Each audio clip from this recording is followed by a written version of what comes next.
This podcast contains strong language and adult themes. Listener's discretion is advised. Merry Christmas! And welcome to A Page Too Far, the show where each week one of us decides to read a book, seemingly at random sometimes, and tells the other all about it. Will it be naughty? Will it be nice? Let's find out. Love it. I just thought of that. My name is Waldo, and my co-host for tonight is Caramel Salmon Pants. You know, we're supposed to be doing a recording, but my co-host hasn't shown up. I can't find him. He's just not here. I tried to find a funny Christmas-themed book. Okay. I tried really hard not to pick another romance novel. But the book I picked for this week is called The Bull Rider's Christmas Baby. nice. Interesting The Bull title. Rider's Christmas Baby. Yes. It Okay. was written by Laura Marie Altum. Oh. And it is a romance novel. It's not an erotic novel. Just romance. There's no sex in this book. Okay. They get on second base at one point, and that's it. So is it just like a Hallmark movie? Yeah. Okay. It's a horny Hallmark movie, but nothing really happens. Okay. It's like a So- PG-13 Hallmark movie. Yeah, kind of like that. Okay. It was published in 2010, and it is 224 pages long. Solid. So I picked this book, obviously, because of the title. The Christmas and the bull riding The and the baby. The Bull Rider's Christmas Baby. First off, I kind of want to say fuck bull riders and bull riding. It is one of the dumbest American traditions, and it's abusive toward the animals Yeah. because they do a lot of shit to get the bulls all worked up so they'll Right. actually buck. Right. And it's really stupid, and I hate it. So this is the book cover. Oh. She looks really young. What? me. Does she? Look at her. I mean, she looks like a fucking woman I don't know. in her 30s to me. Doesn't look in her 30s to me. Okay. Also, the book mentions she has rather large breasts, and I don't see no breasts in that picture. Well, they're a little covered up by the mound. I guess. The mound. The mound of flesh. The baby bump. Yes. Put it that way. So, against my better judgment, let's dive in to the Bull Rider's Christmas Baby. It's a Christmas miracle. The book begins with our main character, Dr. Wren Barnes, driving through the rain. I'm going to call him Kylo. It's a woman, Wren. I call her Kylo. Okay. She is 6 months pregnant, Just straight up. and she's on a mission. She pulls into a driveway and is soon standing on Cash Buckhorn's front door. Ren and Cash. Yep. Okay. And this is in Weed Gulch, Oklahoma. Of course it is. Weed Gulch. Weed Gulch. Couldn't think of a better name than that. Gonna Weed gulch some weed. Okay. Yep. So she's about to knock on the door of this country farmhouse where he supposedly lives. Right. When Cash himself comes around the corner of the house. What the fuck you doing on my porch? She pukes on herself. Okay. Just in sight of him, or it just because No, she's- her stomach was uneasy, and then she sees him, and Okay. then she pukes. Like, there's some anxiety mixed Yeah. with she's pregnant, Yeah, so they're yeah. more prone to puking. So yeah, she pukes. Cash is tall, with a muscular body, blonde curly hair, and perfect teeth. Wow. He takes her inside after saying hellos, and she's like, "It's me, Ren," and he's like, "Who?" And she's like, "Vegas," and he's like, "Oh, it's you again. Why don't you come on inside?" Oh no. Oh man. So inside, she tells him that she's pregnant with his baby. You know, Vegas was what, approximately 7 months ago? 6.5 months ago? Something like that, yeah. Of course, they had met in Vegas. Yep. And she was celebrating her graduation from med school. Oh, good for her. Yeah, she's now doing her residency. Yeah. And that's when he was in Vegas because he's a bull rider, professional.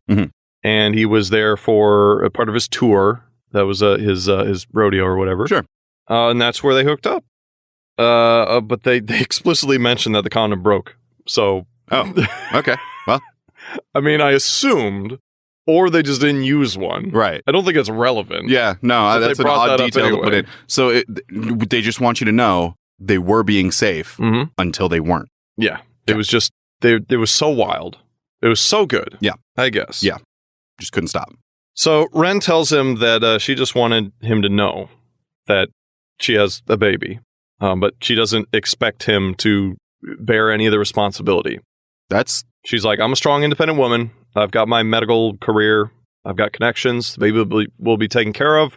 You don't have to do anything. Just wanted you to know. I don't like that. You don't? No. What's your issue with it? My issue with it is that with him knowing, if he's a good person in any way, shape, or form, he now has a responsibility, whether she wants it or not. So if she didn't want any of that, really, she shouldn't have told him. But also, that's a shit thing to do. I just don't like this setup at all. Hey, no. Maybe don't fuck strangers. This is a kind of a shitty situation. Yeah. I don't know. PSA, just don't. It's easy. So Cash tells her that that Buckhorns, his family, don't abandon their kin. Yep. Right? Yep. And then Ren passes out on the floor. All right. Just clunk. Okay. She puked and now she's We're never gonna, that's not an Oklahoma accent, but I don't care. We're never gonna abandon our family. I don't know what Oklahoma sounds like. When she wakes up, there's an old man named Doc Haven, and he's checking her blood pressure. That is the most, like, all these names, right? They're names. Yes. That one is a name for somebody who lives in Weed Gulch, Oklahoma. I fucking ate every single character and name in this book, except Dr. Haven. Okay. He's fine. All right. I hate everything else, but he's fine. Fair enough. So he's checking her blood pressure, and he tells her that traveling in her condition would be a bad idea. He's like, you're gonna, I forget what it's called, I didn't write it down, but it's called like preeclampsia or something, where it's like there's not enough blood flow going to the through the placenta. And so he's like, your blood pressure needs to be good, you need to have fucking levels, all that shit. Otherwise your baby gonna be in danger. Doctor shit. I don't know why he's explaining this to her, because like, I mean, I guess he doesn't know she's a doctor yet. So right, fair enough. But there's also different kinds, like. But later they do find out she's a doctor, and they still explain stuff to her. So it's it's little. Again, working in an industry, you don't know the level that the other person's at, or if they study the same things. Like there are basic things that you know as a doctor, but you also have your specialty that you're going into. I guess. But also, you want to be very clear with what's going on because they are not their own patient. Right. They are your patient. Yep. And but also aside from that, just like everything gets explained to her. Like someone was, I think her fucking future mother-in-law tries to show her how to do needlework, and she can't figure it out. But she's a doctor. I mean, needlework's not for everyone. I get if you're not into it, but not being able to do it at all. Yeah. Like that's kind of pathetic. Look, Arya Stark struggled with needlework. So she's not supposed to travel at all. She needs to be in bed for at least a week. Yep. According to at this man's Hallmark house. movie. Yeah. So there's another movie that we've talked about called Love Comes Softly that I mentioned is my mother's favorite. Okay. Very, very similar. Yeah. Very similar. Very stereotypical. So Cash sets her up in one of his spare rooms. And like carries her in there, makes sure she's good. Yeah.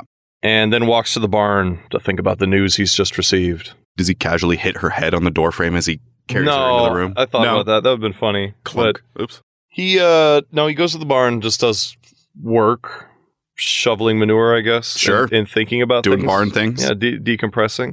He calls his older brother Dallas and tells him everything that's happened. All right. He has a third brother. Can you guess his name? Is it Houston?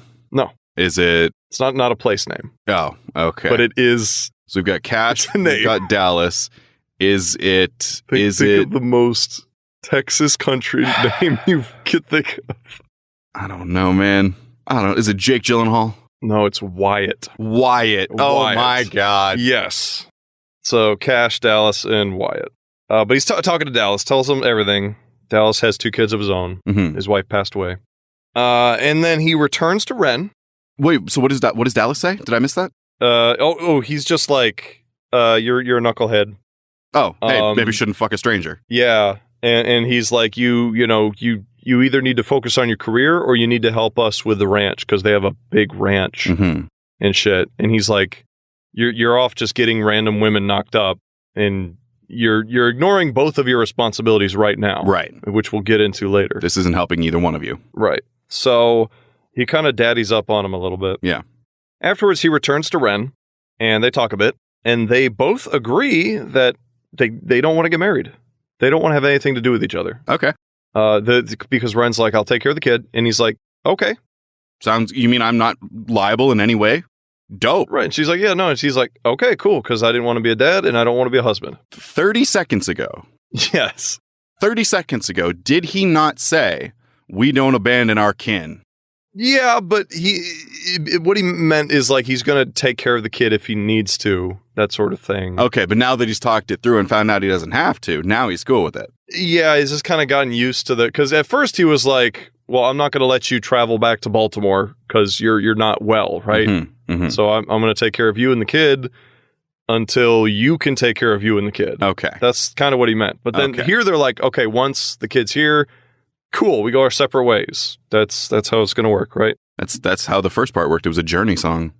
How it touched and went our separate ways. So Cash's mom visits the next day. Yeah. Oh. Because she heard through Dallas all about Ren. And she got there in a day. Well, they're on the ranch. She's on the ranch. She's like a couple miles away, maybe. Okay. So Dallas lives near. Dallas and the ranch live nearby to Cash. Yeah, the Cash is on the ranch right now. He's on the family ranch. Yeah, they have a few farmhouses around this giant property. Gotcha. And Cash is like, well, fuck, I didn't want to tell my mom. And she apparently doesn't know about the pregnancy. She just knows that Ren is an old flame staying with Cash at the moment. Ah, that's going to be interesting. So Cash makes up a fake story about how they met, and Ren hides her belly with a large purse. That's a big purse. That's a big purse. Or she's a tiny person. It doesn't really mention her size, I think. I don't know. She seems average. Okay. Like 5'4", 5'6", maybe? Sure. I don't know. After 5 minutes, Ren gives up and lowers the purse and is like, yeah, actually, he knocked me up. What? Did something cause that to happen? Like, was mom suspicious the whole time? No, I think she just didn't want to lie to someone she didn't know, or I don't know. Like, it was Cash's idea and he sprung it on her. He's like, look, hide it. I'll cover for us. Yeah. And then after 5 minutes, she's like, I don't want to keep up this lie. I'll just tell her because I don't care. I'm going to be out of here in a few weeks. It doesn't matter. That's okay. So yes, and is all I'm going to say. So she tells Cash's mom all about what happened. Yeah. And including the, we're not going to get married or anything. And Cash's mom is like, that's not right. Yeah. You need to be married if you're going to have kids. The deeply religious they're not Midwest? They're not religious at all. They're just really old fashioned. Oh. That's the way things are. You don't just knock up somebody and not marry them and have a family. That's just the way it is, right? Okay. Which Cash is not about. Right. Well, yeah. He's like, we live in the 21st century. And so they go over this, and Ren and Cash are like, well, no, we're modern people. We don't need to do that. Like, right. Either one of us could take care of the kid just fine. Which is something that really annoys me about this book, is that the whole book is just rich white people problems. Right. There is no actual struggle here. They're both like fucking wealthy as hell. Yeah. Like, she's a doctor, and he's got this massive ranch that his family owns. They even have, like, oil wells and shit. So, like, he's got a lot of money. Their only struggle in the entire thing is admitting their love for one another, which right now there is none. They're right, exactly. Whatever. That's coming. About just in time for Christmas, I'd say. So, during their conversation, Cash's mom pulls out a checkbook and says, how much for the baby?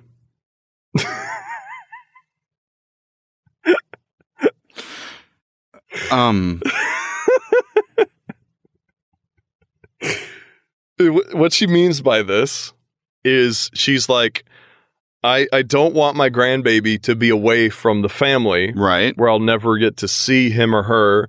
So I'm going to give you money to leave the kid here so we can take care of it. It's weird. I'm pretty sure, while I can understand those intentions, I am fairly confident that in these United States of America, and until very recently it wasn't, but in Britain it is now, illegal to trade a human being for cash. Well, it's not really trading. It's just leave them here, you know? I'll leave them here and you'll get a random deposit into your bank account. Yeah, they're unrelated. They're not. So that happens. Yeah, that's just a little nitpicky there, but like, I can understand where she's coming from, being she's the rich exactly person. Exactly. I'll fix it with money. Exactly. I'll make it happen. I don't like it. I don't like anything in this book, I don't like okay? it. I don't like it. I don't want to like it. So you can't make me. So Ren is like, no. There's no reason for me to want your money. I want this kid, it's just, I want to be with someone who I actually know and care about, So during their various conversations, Cash's mom asks him, what happened to Ruby? Ruby. Yeah, Ruby. Ren and Ruby. But, no, it's Cash and Ruby. Well, the two flames. Oh, yeah, essentially, yeah. And Ren, for some goddamn reason, gets really jealous. She's liable to have mood swings. Yes. In her condition. But she has said she feels nothing for him. We're going to need to move past it. But it's so out of nowhere. We're going to need to move. We're going to need to get a move on here. So she gets really jealous. Yeah. Logical. And gives him kind of the silent treatment for the next day or so. Yeah. You banging other girls? Yeah. And essentially, she's like, well, who's Ruby? And he's like, it's my ex. Like, I don't know. You know how you're my ex? Yeah. She's also my ex. And he's like, why the fuck do you care? Yeah. Like, it's sensible. Something that happens in this book is like every single paragraph has at least one reference to one of the characters talking about how hot a particular body part of another character is. Okay. So I love his eyebrows. Ren is like, oh my god, he's such an idiot, but his fucking tough leathery lips are to die for. Ew. And Cash is like, god damn, my mom has a good pair of legs. What? And no, that doesn't. I was joking there. It's just Cash and Ren. Yeah. Like, ugh, she's hot. Oh, he's hot. So later, Cash is swimming in his pool to cool off. Yep. And he gets out, wraps a towel around himself. And then he walks into Ren's room. Just in a towel? Yeah, well, in swim trunks. But he also has his towel on. Right. And she's reading a book or something. And he starts taking off, like he takes off the towel and starts taking off his swim trunks. What? In her room. Why? Not his room. I don't know. Bruh. He just starts taking, and she's like, bro, what the hell? Yeah. Why are you undressing? Go undress in your room. And he this is my undressing room. Well, he reminds her that they've had sex.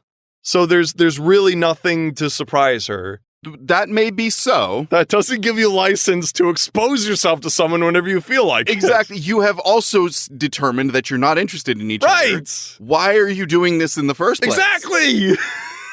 What the hell? There is some major conflict going on within themselves. Yeah, but where they're doing things that they don't want to do, but I guess they want to do. It's bad. All right. There's a part where they go to a feed store, and Cash tells everyone in there that he knocked her up, and she's really embarrassed. This is my bitch. I fucked her. Yeah, like... See, that's my... you know what I fucking hate? Yeah? I hate the, like, when couples announce that they're having a baby. Yeah. And they do the... we're pregnant? Not the we're pregnant part. The part that's like, there's a turkey in the oven. And then the other one says, like, yeah, I put the turkey in that oven.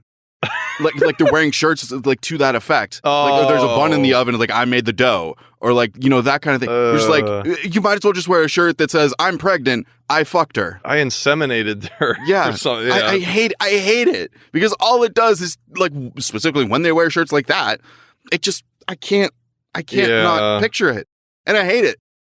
So they're at this feed store. He's telling everyone that he knocked her up, and she's embarrassed and angry because she's like, I didn't want anybody here in this little town to know me. It's none of their business. Who cares? Right. I was just supposed to be in and out. Why is this happening? Just like you were. Right, exactly. Or in and then not out. Oops. Oh, no. So they're driving on their way back to the fucking house. Yeah. And then they stop because they see Doc Haven's van alongside the road. Oh. He's responding to an emergency. The old woman that lives at this house that he stopped at fell and broke her hip. Oh. And her head is cut open. Oh, God. And she's bleeding out everywhere. Oh. I don't know why I'm laughing. Oh. So basically they stop and she's a doctor. So she's like, she helps him out. Yeah. And he's impressed. And he's like, wow, you stitched a thing. You're amazing. You got some of their medical training. Yeah, something like that. And he's a very nice man. Yeah. He's the only good character in this book. Ren notices, like, over time that Cash walks with a limp everywhere. Okay? Oh. And so she asks him, what's up on this drive? A bull gored him. Part of the horn got stuck in his leg, and they were never able to find it. That would be very bizarre. He refuses to answer. Oh. Okay. I really hate Cash. He is very childish in this book. Seems like it. He'll have little tantrums. Like when she asks, he'll just be like, and just like get all fucking worked up. And I think at one part it literally says he turns on the radio to some hard rock. And I'm like, what is this? Like, he's like 15. I don't understand. Okay. But he doesn't want to talk about it. Okay.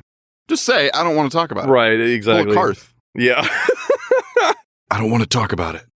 So there's some hot drama over this part of the book that kind of highlights their lust for each other. Oh. But their unwillingness to sacrifice career for family. Look, we're both horny. Yeah. But we have jobs. Right. She's a doctor. He's a bull rider. What does the rest of her job, like, is she just on medical leave? Like, what is she? Essentially. Because Okay. she has a residency and she told the person, her I don't know what you call it, her superior, who she's under, hey, Preggers, I need some time. And so she's like, all right, you got some time. And so she left, planning on being back in a few weeks. Now she's being kept for a week or more. And she's just keeping tabs with that doctor. Like, Okay. So she is updating him. Yeah. And everything. Oh, cool. Her Okay. Her superiors are her. Yeah. I was fully expecting this to just ignore that. The fact that No. She calls jobs every need now to and know then. where you are. Yeah, like every now and then she'll get a call and be like, well, here's the situation, Hey, that sort of thing. I have a doctor's note. But so they're both hot for each other, obviously. But Yeah. they Well, he ran into her room and stripped after swimming. yeah, it's. How do you show that someone that you're interested in them? I just communicate. I talk to him. Oh.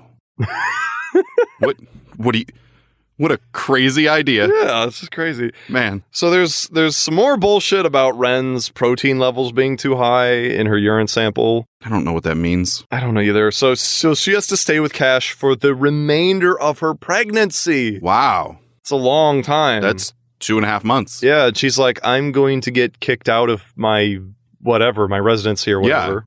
And he is supposed to be back to riding in like bulls. Riding bulls. In bulls in like 6 weeks or so, right? Okay. So they're both like, fuck. Well, okay.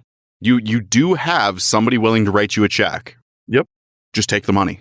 Don't give them the baby, but just take the money. Oh, I was gonna say, take the money and then say, when I deliver this baby, you can have it, and then fuck off. That's pretty harsh. Well, yeah, but also so is purchasing a baby. But they weren't purchasing. Just in that case, if they're not purchasing the baby, then they have nothing to fear if she fucks off. There we go. Okay, with the baby, because the baby was never part of that transaction, just because of the implication. She could get sued though. For what? They're like, we bought a baby and there's no baby here. The judge would say, no, you didn't. Bye. What do you say? Well, you'd be like, did you shake on it? And they're like, well, yeah, we did. Oh, he's like, oh, fuck. Well, there's nothing I can do. I guess you shook on it. I mean, I can't do anything about that. Look, did you spit into your palms, cut them open for some reason, and then shake on it? Now they have high protein levels. I think you mean AIDS. So the baby would be due around Christmas. Yep. You didn't. We can stop right here, honestly. We had the title. Let's go. I'm surprised that it was this far into the book to realize that when I knew that the first page. Right. Yeah. So, baby's due around Christmas. Yeah, I'm trying to remember. I was sloppy on these notes. They're at the doctor's office. They're on their way back from the doctor's office. And Cash tells her what happens to his knee. Kind of. He said, I had an accident at a rodeo and I had to cancel this tour until it heals. Oh. Right? Okay. Not a big deal at all. Yeah. Why not just say that? Why the drama? Because he is so in love with her Okay. that he doesn't want to be perceived as weak. So if he allows himself to be injured, then he's no longer the strong man for her. But he doesn't want to be the strong man for her. But he does. He keeps saying he doesn't. Look, what he says and what he does are two different things. It's very frustrating. You don't say you don't want to be with someone and then just go into their room and strip. I'm hung up on that, by the way. That happened. Yeah, it did. In this book. Without any provocation. For no reason. No invitation. Nothing. They were very professional towards each other to that point. They were, up until he was a child. Yeah. Yep. So, they have a discussion about why Ren didn't tell Cash about the pregnancy for 6 months. Yeah, right? Why didn't you tell me That's fair. earlier, right? But she did tell you. Eventually, like 6 months in. She drove to your place to see you. Why not earlier? Maybe life didn't work out that way. Maybe she spent 3 months in denial. So, some of her backstory is she grew up in an orphanage in Philadelphia. Oh, great. She had a very rough upbringing. Yeah, sure. And she is very independent. Uh-huh. She made it through med school on all of her own merits, her own scholarships. Nobody helped her with anything. She's Except her the own scholarships. woman. Except the scholarships. She's her own woman. And so when she got pregnant, she figured, I will handle this myself. I got this. I don't need anybody. Yeah. But then she felt guilty and she's like, I should at least tell him, I guess. 6 months in. Yeah. Yeah. Okay. That's what was up. So Cash has a massive ego. He's a star bull rider. Yeah. He's a fucking child. And there's a moment here following this discussion where he wants Ren to call him the handsomest man she's ever met. And she's like, that's weird. I don't want to do that. That's fair. And he's like, well, you gotta, because I want you to. I walked into your... I'm going to stop. Okay. I mean, I hate this guy. Yeah. No, that's... This is played for like, oh, he's charming. Even though he has an ego, it's charming. And I'm like, no, this isn't fucking charming. No, that's just creepy. This is just an asshole. Yeah. Yeah. What?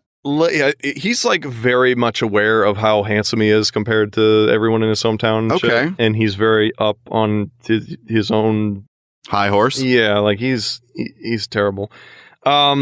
Later, they have dinner with Cash's family. Nice. And his mother apologizes to Ren for pressuring her into marrying Cash. Okay. Okay. But then she pressures her into marrying Cash. Look, I'm sorry for what I said, but if you just marry him, this wouldn't be a problem. She was like, I apologize, but I'm right. You should. Okay. That's kind of how it is. Yeah. And she's like, I just can't help it. That's the way it should be, you know? You sweet thing, you salt to the earth. Yeah. So that happens. Oh, hun. There's a moment later. I'm just going to keep saying there's a moment because there's like no thread connecting any of these scenes. It's just independent vignettes. Just, stuff happening. There's a moment where Cash is building a fire for them because it's getting colder. And Ren thinks about how smart and capable he is because he can build a fire. I can build a fire. That doesn't make me capable. Well, she says, as smart as I am, I don't think I could build a fire like that. What? How useless of a human being are you? There are many different ways you can build a fire. Literally, you just need wood and paper and matches. That's all you need. Yeah. You don't need a secret technique. You just put it all together. Fuck. So yeah, she's like, oh, he's so fucking intelligent because he set a bunch of wood on fire. So later, Cash is helping Dallas with cattle on the ranch. Mm-hmm. Mm-hmm. And then Dallas berates him for not wanting to be a father. He's like, what's wrong with you? You're going to have a kid. You need to marry her and be a father. But like, what if I don't want to be? This is a theme. Every single person in this town pressures both of them to do this. Everybody. Yeah. They're like, it's just unfathomable that you wouldn't do that. Right. And I'm like, what fucking year is this book set in? I don't care how backwoods small town you are. Nowhere is like that anymore. That's not reality anymore. But everyone does that, and his brother's like, you need to do that and shit. And Cash is like, how about getting off my back? Like, this is my life. I'm going to decide what I want to do. Yeah, it's my life. It's now or never. I ain't going to live forever. Ren is also pressured to do the same by the maid, which apparently they have a maid. Oh, of course at they their do. ranch house. Yeah, the help. Yep, and she's the same way. Like, you need to get married. You really need to get married to this guy you probably aren't even compatible with. Who knows? Like, fuck. I wrote something down, but I didn't add context to it. But I assume they're both out by the pool. Okay. And Cash is swimming, and he's like, yo, you have to come swim in the pool with me. You have to. You have to. You can't not. Right. Never mind the fact that you're 6-point-whatever months pregnant. So they make a trip into town to a store to buy her a swimsuit. Okay. So she'll swim with him. Okay. It's so weird. It's so weird. And while they're there, he starts laying on the charm, and then she gives in a little bit, and they get handsy in the dressing room. Oh, all right. And then they walk out, and everybody's like, oh, just clutching their pearls. And then when they go to check out, the cashier's like, this is a family establishment. And he pats her belly and is like, you're damn right. That was okay. That's the best thing that's happened in this book. Yeah. So when they return to the pool, Cash is kind of opening up to her a little bit. And he's like complaining that he's always been a disappointment to his family. He's like, I've never done anything that they wanted me to do. I've always tried to go for the exciting life. I don't want to settle down. I want to ride bulls, and I'm good at it. And I'm going to keep doing that. And then Ren says, this is an exact quote. Ooh, okay. I don't believe that for a second. You're a rodeo star. Every ranch needs one of those. Bruh. I don't know what that means. What? I don't know. Okay. She's trying to comfort him in the dumbest way possible. Right, because he says, hey, what I do, my family actually hates, even though I'm good at it and I want to do it. And she's like, no, they don't hate it. They need you to do that. Right. No. No, they don't. They really don't. So Cash gets an MRI. And the doctor tells him he probably, he'll need surgery. This is for his knee. For his knee. Okay. He'll need surgery, and he probably won't ever ride bulls again. Oh man. Yeah, it's a hard one. This didn't happen before when he actually had the injury? No, they're just now doing the MRI. 6 weeks later. So what gave them the 6 weeks? I don't know. In the first place. They just told him, hey, take it easy, do some exercises. Take 6 weeks off, specifically. I think because he was like, it's not helping. So then they're like, all right, let's do an MRI and look at it. Okay. That's not what the book says. I'm assuming that's what happened. We're putting logic into this scenario that just to make it copable. He's at the doctor getting this news, and he gets back, and Ren is like, did you win? So apparently he had told her he went riding to a competition. And he was like, no, I didn't even place. It was terrible. Yeah. But then his mom comes in, and he gets into an argument with her. Okay. In front of Ren. They're yelling at each other, and she literally pulls a blanket over her head. Ren does. Yeah, which is me. That's fair. Yeah, I'd be like, I'm not here. You ever go to your friend's house and then they get in trouble and their parents are just screaming at them and you're just there? Oh. So in this argument with his mom, he blurts out the truth that he went to a doctor and he's probably never going to ride bulls again. Mm-hmm. He starts crying. Sure. Mom says, buck up, bitch. No, she embraces him. Oh. She's like, oh, I know how much it meant to you. I'm sorry. I don't particularly care because this is actually what I wanted in the first place. Yeah. But, man, now you have a reason to settle down. Yeah, reason to settle down, and a girl who's ready waiting for you because she's clearly willing. Can't you see that? Never mind that she's not, except now she is. So Cash buys Ren a puppy. Aw. What kind? It is a Terrier Chihuahua mix. Never mind. Yeah, it's a little purse dog. When he gives it to her, she bursts into tears and runs away. You know that thing that couples do, right? They're like, we're not ready for children, but we have that need, so they get a dog. Mm-hmm. That doesn't usually happen when that happens. No, it's very unusual. So, turns out she had found a stray dog when she lived in the orphanage as a little girl. Yeah. And she fed it and took care of it until the dog catcher came and took it to the pound. Yeah. And it traumatized her. Yeah. And she was like, I could never form a connection with an animal again. That's not true. But she does anyway. Mm-hmm. She just gets over it and has the dog now. No. Which, I mean, really is what should happen. Yeah, I mean, whatever. And then she blames on the pregnancy. She's like, oh, I'm crying because of the pregnancy, whatever. Sure.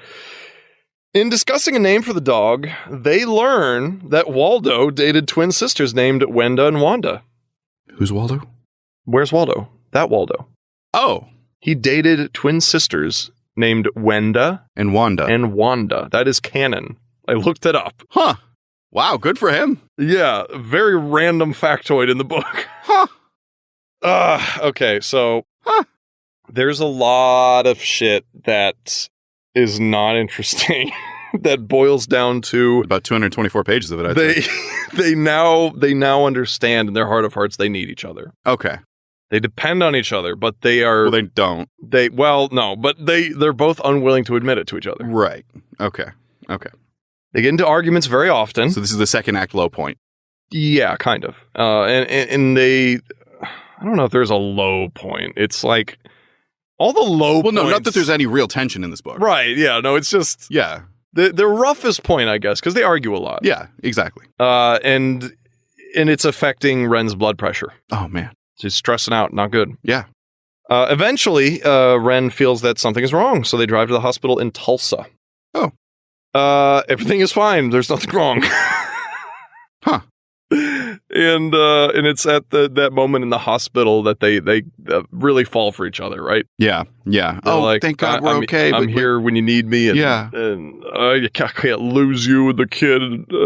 Anyways. I saw a picture of the Tulsa airport, and there were like big neon letters that said "Welcome to Tulsa," Mm-hmm. but the 2 in the Tulsa didn't have a space between them, so it said "Welcome to Tulsa," Nice. and that was funny. But I saw that earlier today, and now we're talking about a book Yeah. that takes place in Tulsa. It's probably how they say it, too. Welcome to Tulsa. Welcome to Tulsa. Sure, everybody in Tulsa's talking with a bit of an Irish brogue. Yeah, why the fuck are we talking this way? Who knows? Don't you know the great Irish immigration to Tulsa? We should talk this way for the rest of the episode. I don't know if I could keep that up. It's pretty hard. Yeah. All right. So they're cool. And at this point, Cash is like, "Fuck bull riding. I just want to be with you." Fuck bull riding, and also fuck you. Haha. But Ren is still all about finishing her residency at Baltimore. Well, yeah. She's like, "I'm not throwing that all away. Are you crazy?" Like, bruh, we're going to need somebody to support us. It'll be me. So they get into a little bit of an argument, and it ends up with him just saying, "Marry me." And she's like, no. And he's like, "Marry me." And she's like, "Okay." I don't think that's a healthy relationship. I'm just going to throw this out there. I don't think that's healthy. I don't think that's a good thing. So they're going to get married. They start planning the wedding. So mom was right. Their mom was right, and they select the cake, they get the flavors, they go for clothes, dress, and that shit. And then they get married, and it's a really informal affair, and they're happy, and then they have the kid, and I didn't finish this fucking book. Fuck this. We're going to restart this episode, okay? Okay. Here we go. Okay. Welcome to a page before the show. We speak what this book and fuzz all about it. My name is the Loch Ness Monster, and this is my co-host, About Tree Fitty. Gonna need about Tree Fitty. This week's book is not The Bull Rider's Christmas Baby, because fuck that book. Today, we're going to read The Gift of the Magi by O. Henry. It's a Christmas story published in 1905, and it's about 13 pages long. Okay. So, fuck everyone who's listening. Merry Christmas. Let's get into this. Merry Christmas, everybody. The Gift of the Magi by O. Henry. What does the O stand for, Oscar? Maybe. Oliver? Oscar Isaac. $1.87. That was all. And 60 cents of it was in pennies. Pennies saved 1 and 2 at a time by bulldozing the grocer and the vegetable man and the butcher until one's cheeks burned with a silent imputation of parsimony that such close dealing implied. I don't think I know what that means. She bulldozed the grocer and the vegetable man? Either she's haggling. I think that's what it's talking about. She's trying to get him down. Yeah. Okay. 3 times Della counted it. $1.87. And the next day would be Christmas. There was clearly nothing to do but flop down on the shabby little couch and howl. I mean, Mood. That's Christmas mood. So Della did it, which instigates the moral reflection that life is made up of sobs, sniffles, and smiles, with sniffles predominating.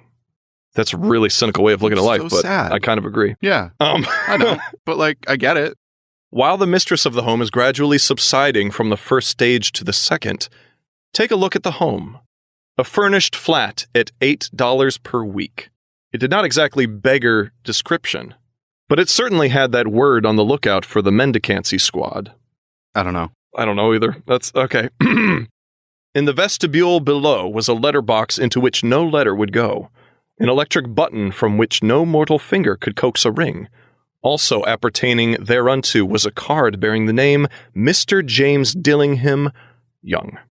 J.D. Young. The Dillingham had been flung to the breeze during a former period of prosperity when its possessor was being paid $30 per week.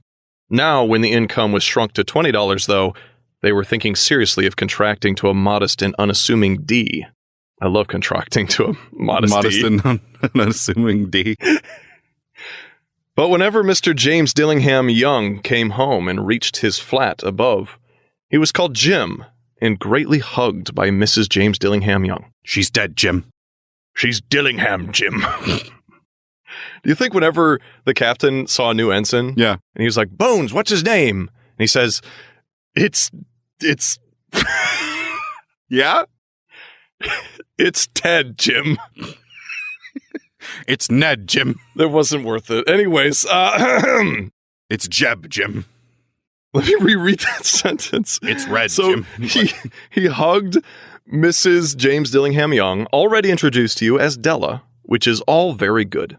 What color's his shirt? It's red, Jim. What's his game, Bones? It's Red Dead, Jim. Okay. Where does he sleep? His bed, Jim. What does he eat? The bread, Jim. He's been poisoned somehow. It's lead, Jim. What's the last letter of the alphabet? It's Z, Jim. None of that Canadian bullshit in here. Get the fuck out. Della finished her cry and attended to her cheeks with a powder rag. Cocaine. She stood by the window and looked out dully at a gray cat walking a gray fence in a gray background. There's a pattern here. And everything was gray for Right. her and herself. Tomorrow would be Christmas Day, and she had only $1.87. We know this. Yeah. Come on. Which about $3.50. With which to buy Jim a present. She had been saving every penny she could for months. We know this too. We know this. This is not a long story. You're already fluffing it up here. I know. $20 a week doesn't go far. Expenses had been greater than she had calculated. They always are. Only $1.87 to buy present. We know this! That doesn't make sense. If your housing is $8, you have $12. Food, Okay. utilities. Your housing is $8. She has to buy coal to heat the place. Your housing is $8. She's got to buy that nice hat. Right? Yeah. Only $1.87 to buy a present for Jim, her Jim. Many a happy hour she had spent planning for something nice for him. Something fine and rare and sterling. Who's the leader of the Scooby-Doo gang? It's Fred, Jim. Sorry, I'm already over it. I'm not. It gets 10% out of me. That's fine. Go on. Something just a little bit near to being worthy of the honor of being owned by Jim. There was a pier glass between the windows of the room. Perhaps you have seen a pier glass in an $8 flat. No. I've never seen an $8 flat. No. A very thin and very agile person may, by observing his reflection in a rapid sequence of longitudinal strips, obtain a fairly accurate conception of his looks.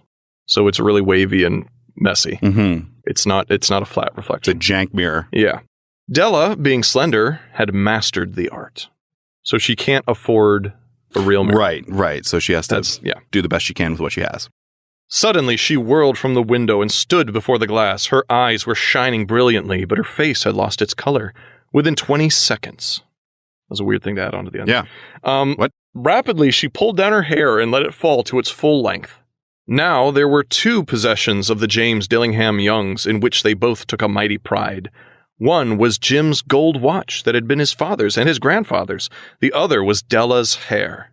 Had the Queen of Sheba lived in the flat across the air shaft, Della would have let her hair hang out the window someday to dry just to depreciate Her Majesty's jewels and gifts.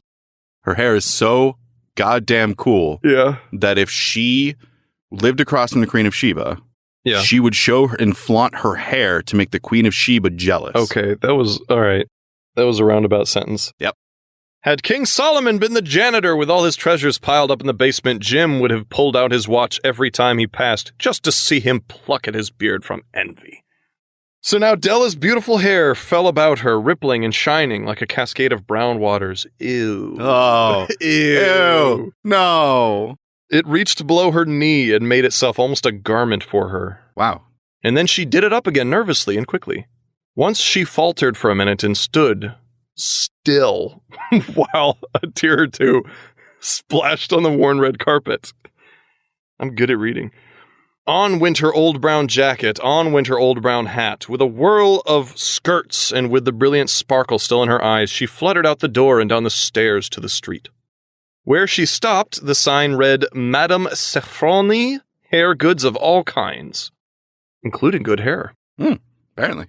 One flight up, Della ran and collected herself, panting. Damn it, I know what's going to happen. What? I can tell you exactly what's going to happen in this story. Because you know the story? No, I've never heard this before. You've never heard the gift of the Magi? No. Really? Yeah. Oh my God. I'm more familiar with this story than any other Christmas story, honestly. Oh, yeah, no, never. I've never heard this before. I've seen this fucking story in every interpretation you could possibly imagine. Well, now that I know what's going to happen, I can tell you that I have seen things that kind of mirror reference it a little this. bit? Yeah, Okay, yeah, like homages. okay. Yeah. God damn it. Now I'm sad. Madame, large, too white, chilly, hardly looked the Safroni.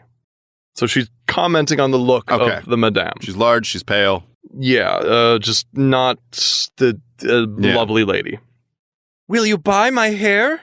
Asked Della. I buy hair, said Madame. She's like the matchmaker from Mulan. Take your hat off and let's have a sight of the looks of it. Down rippled the brown cascade. There's a Taco Bell joke in there. $20, said Madame, lifting the mass with a practiced hand. That's almost 3 weeks worth of rent. It's not bad. Give it to me, quick, said Della. Oh, and the next 2 hours tripped by on rosy wings. She's happy she has the money.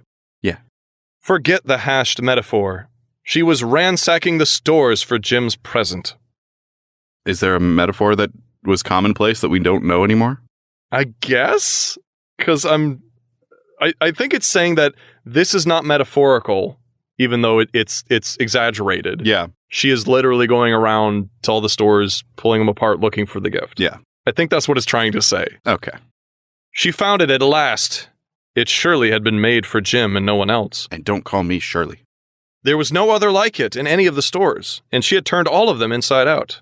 It was a platinum fob chain, simple and chaste in design, properly proclaiming its value by substance alone and not by meretricious ornamentation, as all good things should do. It was even worthy of the watch. As soon as she saw it, she knew it must be Jim's. Mm-hmm. It was like him, quietness and value. The description applied to both.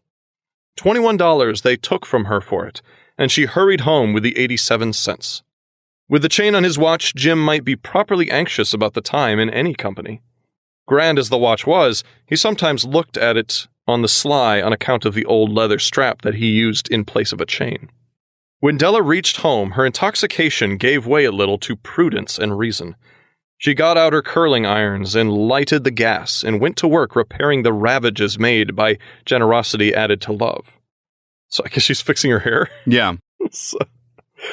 Which is always a tremendous task, dear friends, a mammoth task. Within 40 minutes, her head was covered with tiny, close-lying curls that made her look wonderfully like a straunt schoolboy. Ugh.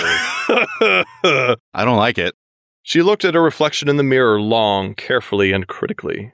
If Jim doesn't kill me, she said to herself, before he takes a second look at me, he'll say I look like a Coney Island chorus girl. But what could I do? Oh, what could I do with $1.87? So she's like, oh, he's going to think I look like a dancing hall girl. Like, oh no, he's going to think I look terrible now, but I had when to he sees do this. The gift. It's going to be worth it. Yeah. At 7 o'clock, the coffee was made, and the frying pan was on the back of the stove, hot and ready to cook the chops. Atta girl, I'm saying, right? Yeah, huh? What's important. Knows her play. That's... Ladies and gentlemen, that is satire. This is a very considerate mate, right? Yeah. That's all we're saying. Jim was never late. Nor was he early. He arrives exactly 7 o'clock, so she can feed him. He is late. Well, now he is. But she's saying he was never late. Is he the late Jim Deering, darling? Not. Whatever. I hope not. Dungham? What was his name? I don't remember. It was a really weird name. Dullingham. Dellingham. Yeah, like Dulling, something like that. Dellingham. Della doubled the fob chain in her hand and sat on the corner of the table near the door that he always entered. Then she heard his step on the stairway down on the first flight, and she turned white for just a moment. She had a habit of saying little silent prayer about the simplest everyday things, and now she whispered, "Please, God, make him think I am still pretty." It's very sad. Tell me I'm pretty. The door opened and Jim stepped in and closed it. He looked thin and very serious. Poor fellow, he was only 22, and to be burdened with a family, he needed a new overcoat and he was without gloves. Oh. Jim stopped inside the door, as immovable as a setter at the scent of quail. His eyes were fixed upon Della, and there was an expression in them that she could not read, and it terrified her. He pulled out an axe. No. It was not anger. That would be a wonderful twist. It would. Turn it into a horror story. I don't know if it'd be wonderful, but it would be a twist. I mean, I would love that. That'd be great. It was not anger, nor surprise, nor disapproval, nor horror, nor any of the other sentiments that she had been prepared for. See, they're telling you specifically it's not a horror book. Right there. Mm-hmm. He simply stared at her fixedly with that peculiar expression on his face. Della wriggled off the table and went for him with a knife. Was she on the table? She was like leaning on it. It kind of says she's on. I don't know. I think she was leaning against it, okay. but that made it sound like she was sitting on it. Yeah. So, Jim, darling, she cried. Don't look at me that way. I had my hair cut off and sold because I couldn't have lived through Christmas without giving you a present. It'll grow out again. You won't mind, will you? I just had to do it. My hair grows awfully fast. Say Merry Christmas, Jim, and let's be happy. You don't know what a beautiful, nice gift I've got for you. By the way, I didn't do that twice. That's how it's written. Oh. She gets halfway through saying, what a beautiful, nice. Yeah, oh, that's it. Okay. Just so you know. Cool. You've cut off your hair? Asked Jim, laboriously, as if he had not arrived at the patent fact yet, even after the hardest mental labor. Okay. Sure. Sure. Cut it off and sold it, said Della. Don't you like me just as well, anyhow? I'm me without my hair, ain't I? Jim looked about the room curiously. You say your hair is gone? He said, with an air of almost idiocy. You needn't look for it, said Della. It's sold, I tell you, sold and gone, too. It's Christmas Eve, boy. Be good to me, for it went for you. Be good to me, for it went for you. Oh. The hair. Be good to me, because the hair is gone for you. I got it. That was weird. Okay. Maybe the hairs of my head were numbered. She went on with sudden serious sweetness. But nobody could ever count my love for you. Shall I put the chops on, Jim? I thought they were already on. That's what I thought. And he's like, after I'm through with those chops, let me at those chops. Hey. Out of his trance, Jim seemed quickly to wake. He enfolded his Della. For 10 seconds, let us regard with discreet scrutiny some inconsequential object in the other direction. $8 a week, or $1 million a year, what is the difference? A mathematician or a wit would give you the wrong answer. The Magi brought valuable gifts, but that was not among them. This dark assertion will be illuminated later on. I didn't understand any of that. So he's saying that the Magi brought gifts that were more than money. But that's not true. The gold, the frankincense, and the myrrh were very, very valuable. No, I'm thinking he's saying that the gifts they gave to each other were greater than the gifts of the Magi. Because they were worth more than money. Yeah, because their gifts weren't about money, right, like the Magi's gifts. Except they were, because the whole point of the pocket chain is so that he looks rich and is not embarrassed that he has a leather strap. Right, so she's looking after his image, his pride. Not so it's by not flaunting money, but that they don't have. It's not about the money. It's about the appearance of money. Yes, that's what Christmas is about. Jim drew a package from his overcoat pocket and threw it upon the table. Jim drew out his package. Flop. Ouch. Careful. There's a wall back there. There's a wall back there. Don't make any mistake, Del, he said. About me. I don't think there's anything in the way of a haircut or shave or shampoo that could make me like my girl any less. But if you'll unwrap that package, You may see why you had me going a while at first. White fingers and nimble tore at the string and paper. And then an ecstatic scream of joy, and then, alas, a quick feminine change to hysterical tears and wails, necessitating the immediate employment of all the comforting powers of the Lord of the Flat. So she's in anguish suddenly at the sight of the gift, and he's trying to comfort her.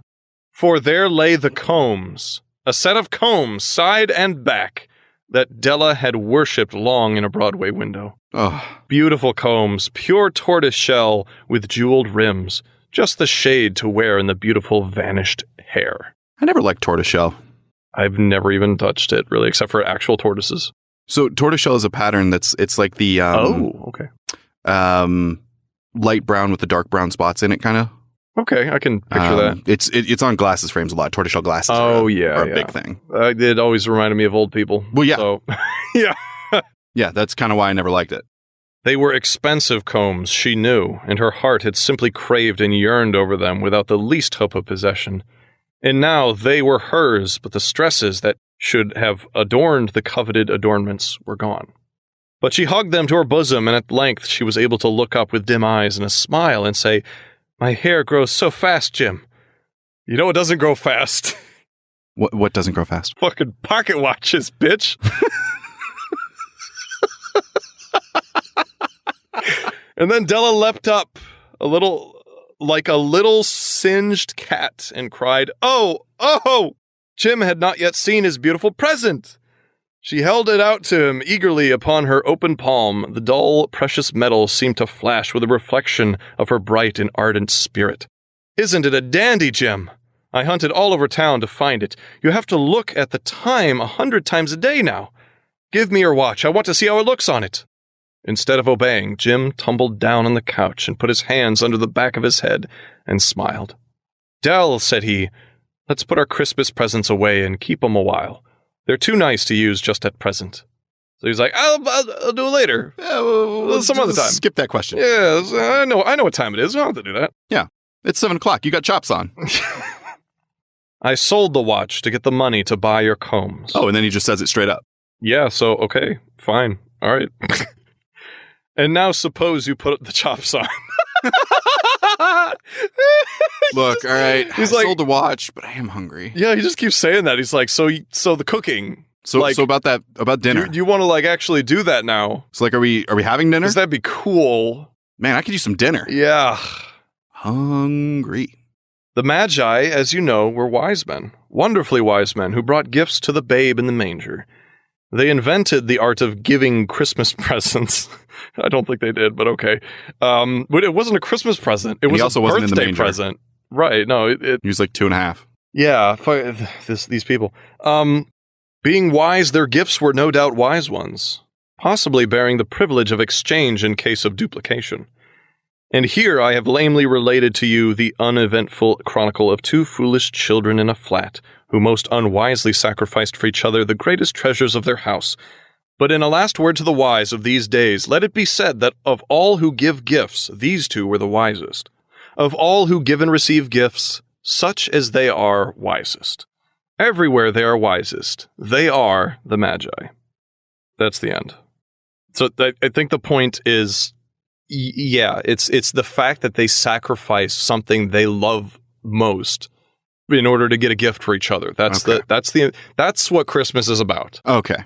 It's how much you can show you love someone. It's not about the gift necessarily, even though both of them were like, so I'm going to get the Rudy Tootiest thing in town. Right. I'm going to give the thing that means the most to me so I can get the most expensive thing I can. Right. This is a very mixed message book. It's a little weird. When you dive into it. A little weird. Yeah. It was good though. Yeah. God damn it, I knew it. Yeah, I've seen this story done a million times. Yeah. And it happens in a lot of Hallmark movies too. Yep. So pocket watch and some combs. So that was The Gift of the Magi, the only story we did tonight. Yeah, that was good. Sorry, this is a short episode. Yeah. But it was a good one though. That was yeah. I mean, that's probably one of the best books we've ever read in terms of just content of the book. Yeah, it was short. It was it was very sweet. It's not long. No, it was to the point. It was only 13 pages. Yeah. So It was beautiful. It was written in I finished it. Pros of you did finish it. You finished it, and you didn't have to read multiple books this week. Yeah, which is always a plus. Always a plus. Because it sucks when that happens. That you read a book and you have to kind of abandon it, and then you go to read another book, and then maybe that one's good, maybe it's not. It happens way too much. Yeah. So yeah. So Loch Ness. Was that my name? What was your name this time? Okay. Yeah. I thought it was Waldo. It was Waldo the first time. Waldo Loch Ness. Yeah. We have a rating system on our show, don't we? I don't really want to give a rating, honestly. You don't want to give a rating for Gift of the Magi? No, because the first book doesn't work on our. I don't know. We read Gift of the Magi. In seriousness, though, I don't want to give the first book a rating. You didn't finish it. Right, I didn't finish it, so I can't justify giving it a rating. Yeah. And I can't recommend it or say it's terrible necessarily because I didn't finish it, but I hated it. I'll just tell you that I hated it. So, as far as the Gift of the Magi goes, it's fine. Okay. I like that it's so short. Yeah. It gets to the point right away. It's very efficient in its storytelling. Very much one of those like traditional read at Christmas time. Yeah. Like with the family all around, you read the book and then it's great. Do the next thing. Yep. Yeah. So totally Kindle pick. Yeah. Okay. Sure. Why not? Okay. What an episode. What an episode. I told you it was going to be a shit show. Merry Christmas. Happy Christmas. Happy holidays. Happy Honda Days. Happy Honda Days? Yeah. Is that a thing? So Honda, right? The car company? Have you not seen any? They're all over the place. I don't watch commercials. Yeah. I don't watch TV. But it's been like 20 years, more than. I didn't know that. Happy Honda Days has been their thing forever. Maybe I just didn't pay attention. That's sad. Happy Honda Days. That's also Mary Chrysler. Depressing. Oh my God. But that one's a Vine. That one's not a... That's not an actual ad campaign. That's good, because that's the most depressing shit I can think also of. Merry Crisis. We hope all of you guys have a great Christmas. We're going to take a 2-week break for Christmas. We are. There's going to be no bonus episode this month, but I will release a bit of Patreon content for free to supplant that, I guess. And then we'll still do a commentary. Yep. That'll be on the way. But it's going to be an easy month for us because we've been doing this nonstop. We also have a surprise for the next episode. It's going to be, well, it was going to be a little bit different, but now it's going to be very similar. I fucking ruined it. I'm sorry. No, it's okay. We're going to be reading another Christmas book, but we're going to be reading it on the show instead of summarizing it and everything because it's also really short. Awesome. Okay. Yep. Sign up to our Patreon. We got shit on there. Sacrifice something you love to give a gift worth lots of money to your loved ones. Sacrifice $10 so that you can give the gift of $10 to us. That's what Christmas is all about. Not even sacrifice $10 so you can give the gift of $7.50 to us. Yeah, something like that. We love you. We hope the best for this holiday season. Stay safe. If you're traveling, stay safe. If you're not traveling, if you don't celebrate Christmas, have fun anyway. Yeah, we just hope you have a good December. Mm-hmm. And please send me book suggestions. I did not understand what you said. Please send me book suggestions. Book suggestions, yes. Because I'm doing a bad job of picking books. You're like 0 for 7 at this point. It's not pretty. It's not. I only had one book that I read that wasn't good. I'll tell you what. There's one book I really, really, really want to find, and I can't find it. There are people in the world who believe that dinosaurs are not real. They've never existed. Yeah. Dinosaur bones are fake or a lie or Satan put them in the ground. I want a book detailing that belief. Okay. I want someone to send us just tell me where I can get one. Yeah. A book about dinosaurs not being real. I really want to read that. Okay. Merry Christmas. Merry Christmas, editors.